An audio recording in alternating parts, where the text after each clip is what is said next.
Hello student, तो स्वागत है आपको मेरे YouTube channel parents education point में। तो आज हम लोग पढ़ेंगे फंक्शंस की, जो कि F1 से लेकर F12 तक होता है। हम लोग एक एक फंक्शंस की के एक फंक्शंस की के मेन कार्य को पढ़ेंगे कि हमारा F1 दबाने से क्या होता है, F2 दबाने से क्या होता है, F3 दबाने से क्या होता है। तो चलिए टाइम को बिना वेस्ट करते हुए हम लोग अपने फंक्शंस की तरफ बढ़ते हैं।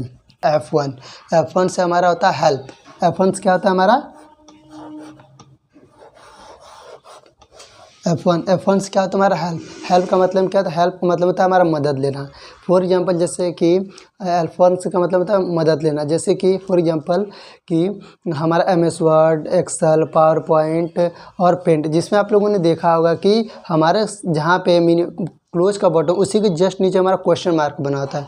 वो जो क्वेश्चन मार्क सिंबल है, उस सिंबल का मतलब हमारा हेल्प लेना। मतलब उस एप्लीकेशन के अंदर कोई भी प्रॉब्लम आ रही है या फिर कोई चीज़ नहीं समझ में आ रहा है, तो आप हम लोग क्या कर सकते हैं, उस क्वेश्चन मार्क यानी हेल्प से हम लोग कोई भी मदद ले सकते हैं।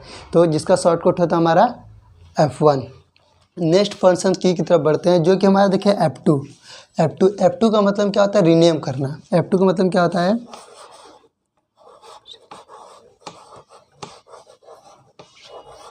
देखिए F2 का मतलब रीनेम का मतलब होता है कि किसी भी नाम को एडिट करना, मतलब चेंज करना।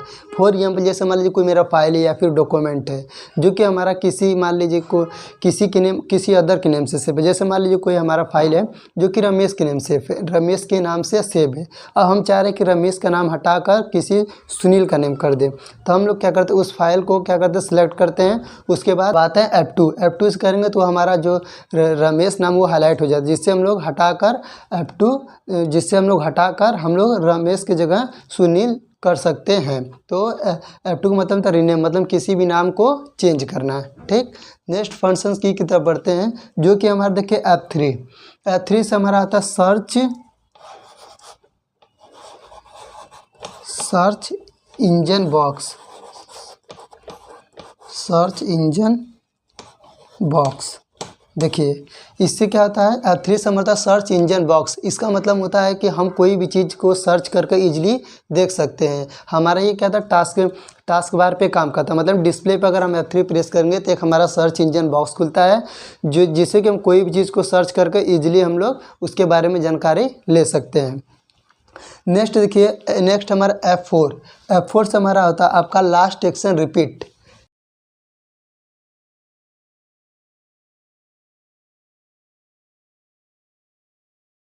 और इसका होता है लास्ट एक्शन रिपीट। इसका मतलब होता है लास्ट एक्शन रिपीट, ये हमारा काम करता है देखिए MS वर्ड में। फॉर एग्जांपल जैसे मान लीजिए कि कोई नेम है या कोई नेम है जिसको कि हमको 3 से 4 बार लिखना है। अब तो भाई हम या तो फिर कॉपी पेस्ट कर लें या फिर ऐसा कोई हो कि हम उसे बार बार लिख लें। पर आजकल क्या डिजिटल ज़माना, हम लोग हम चाहते हैं कि कोई भी काम एकदम क्या करें कि आसानी से हो जाता। हम लोग क्या करते हैं कि F4 प्रेस करते हैं, जिससे हमारा लास्ट एक्शन रिपीट, मतलब जो भी हमारा लास्ट में लिख कर छोड़ देते हैं उसको हम F4 करते हैं तो हमारा बार बार रिपीट होता है। तो हम लोग जिस चीज़ को भी रिपीट कराना है, जो भी लास्ट में लिखे हैं, जो कुछ भी A to Z हम लोग MS वर्ड में लास्ट वर्ड लिखे हैं उसको रिपीट करना है, तो हम लोग क्या करते हैं, F4 प्रेस करते हैं, जिससे हमारा क्या होता है, लास्ट एक्शन रिपीट होता है। नेक्स्ट फंक्शन की देखिए F5 से हमारा होता है देखिए रिफ्रेश।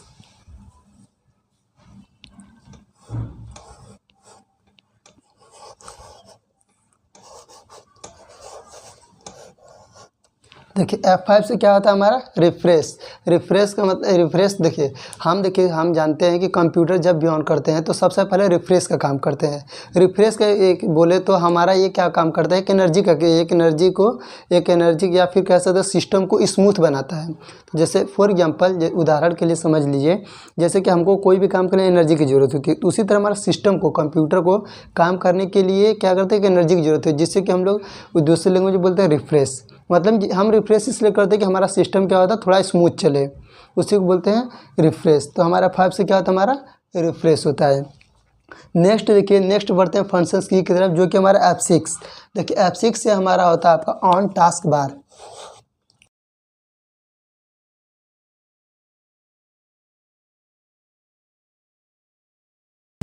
F6 से होता है ऑन टास्क बार। इसका मतलब होता है कि हम ऑन टास्क बार का मतलब कि हमारे डिस्प्ले पे जो नीचे कलर की जो वाइट कलर की पट्टी होती है उसको हम लोग देखिए बोलते हैं टास्क बार, जिस पे हमारा विंडो टाइम डेट वगैरह होता है।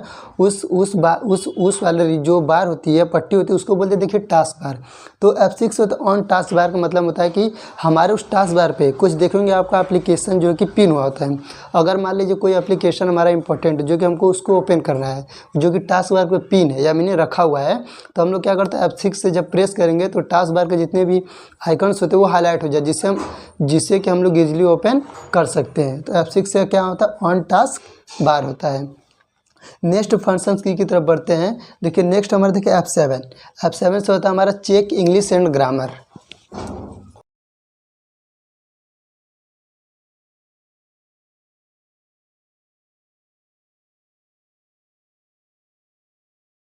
देखिए F7 से क्या होता है हमारा चेक इंग्लिश एंड ग्रामर। ये देखिए ये हमारा काम करता है MS वर्ड में। मतलब कि हम कोई MS वर्ड का मतलब है कोई वर्ड से रिलेटेड काम होता है। तो हमको मान लीजिए कोई चीज़ लिखे, मान लीजिए कोई स्पेलिंग, फॉर एग्जांपल हमने एप्पल की स्पेलिंग लिखी। अब भाई कुछ लोगों को कन्फ्यूजन है कि APPLE होता है या APLE होता है। तो हम लोग क्या करते हैं, एक मान सपोज कर लीजिए हमने लिखा APLE।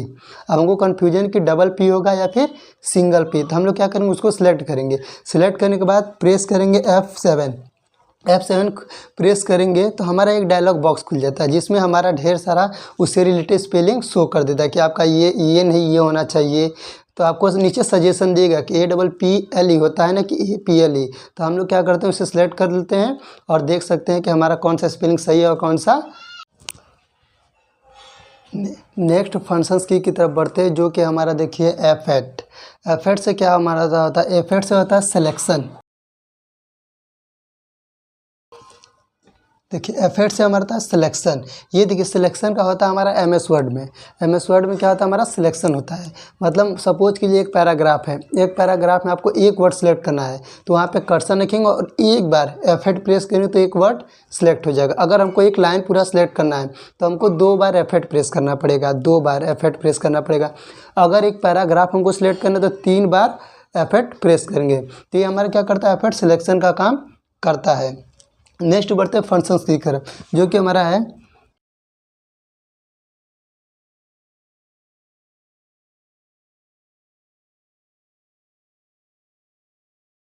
देखिए F9 से क्या होता है हमारा कैलकुलेटेड द हाईलाइटेड पोर्शन। देखिए इसका मतलब होता है कि देखिए हमारा एक्सेल जो होता है, एक्सेल में हम लोग क्या करते हैं, गुणा भाग जोड़ घटाना जो भी करते हैं। तो हम लोग क्या करते हैं कि एक जगह कर्सर कहीं पे मान लीजिए हमने कैलकुलेशन किया हुआ है, इतना मान लीजिए बहुत बड़ा सीट है जिसमें हमने कैलकुलेशन किया हुआ है। तो हम लोग चाह रहे हैं कि वो सारी चीज़ें हाईलाइट हो जाए। तो हम लोग एक जगह कर्सर रखेंगे और प्रेस करेंगे F9। तो जहाँ जहाँ कैलकुलेशन हुआ रहेगा उसको सारी चीज़ों को क्या करता है वो हाईलाइट कर देता है। तो उसी को बोलते हैं कैलकुलेटेड द हाईलाइटेड पोर्शन। उसी को हम लोग क्या बोलते हैं, कैलकुलेटेड द हाईलाइटेड पोर्शन। ये हमारा एक्सेल में वर्क करता है। नेक्स्ट फंक्शन की देखिए F10 से हमारा होता है मेनू हाईलाइट।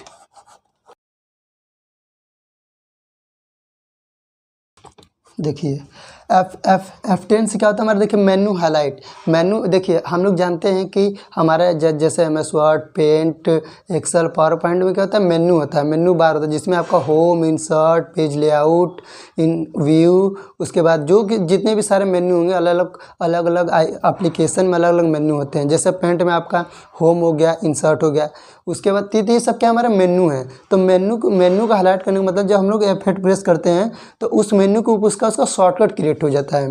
मतलब जैसे होम है तो होम के ऊपर छोटा सा H बन जाएगा, इंसर्ट है तो उसके ऊपर N बन जाएगा, अगर मान लीजिए पेज लेआउट है तो उस पर P बन जाएगा। तो इसका मतलब कि वो मेन्यू हाईलाइट होता है, मतलब उसका एक शॉर्टकट क्रिएट हो जाता है। तो जिस भी मतलब कि F10 से हमारा मेन्यू हाईलाइट होता है। जो भी हमारा मेन्यू फंक्शंस की तरफ बढ़ते हैं, जो कि हमारा देखिए F11 से हमारा होता है देखिए फुल स्क्रीन। F11 से हमारा क्या होता है, F11 से होता है देखिए फुल स्क्रीन। ये देखिए कहाँ वर्क करता है, जैसे मान लीजिए हम लोग गूगल पे या क्रोम पे कोई काम कर रहे हैं। जैसे मान लीजिए हमने कोई काम के, जैसे गवर्नमेंट की कोई वेबसाइट खोले या फिर कोई फॉर्म भर रहे हैं, तो उसको क्या करना है कि हमको उसको फुल स्क्रीन देखने के लिए हम लोग क्या प्रेस करते हैं, F11, जिससे हमारा कि हमारा जो भी पेज वगैरह खुला तो वो हमारा क्या पूरा फुल स्क्रीन हो जाएगा। तो नेक्स्ट बढ़ते हैं F12 की तरफ। तो देखिए F12 से हमारा होता है सेव एस। F12 से क्या होता है, F12 से हमारा होता है देखिए सेव एस। सेव एस का मतलब होता है कि मान लीजिए कोई फाइल है जो कि हमारा पहले से सेव है, अगर हम उसको दोबारा सेव करते हैं तो वो सेव नहीं होता है। तो उस फाइल को दूसरे नेम से सेव करने के लिए हम लोग किसका यूज करते हैं, सेव एस का। तो सेव एस का मतलब क्या होता है, कोई भी फाइल अगर एक बार सेव है तो उसको लोग उसको दोबारा सेव करेंगे तो वो दोबारा सेव नहीं होगा। उसी फाइल को दोबारा सेव करने के लिए हम लोग सेव एस का प्रयोग करते हैं। तो ये देखिए हमारा फंक्शंस की यहीं पे ख़त्म होता है। बाकी आपको वीडियो अच्छी लगी तो हमारे चैनल को सब्सक्राइब और वीडियो को शेयर ज़रूर करें। बाकी मिलते हैं आपको नेक्स्ट वीडियो में देखने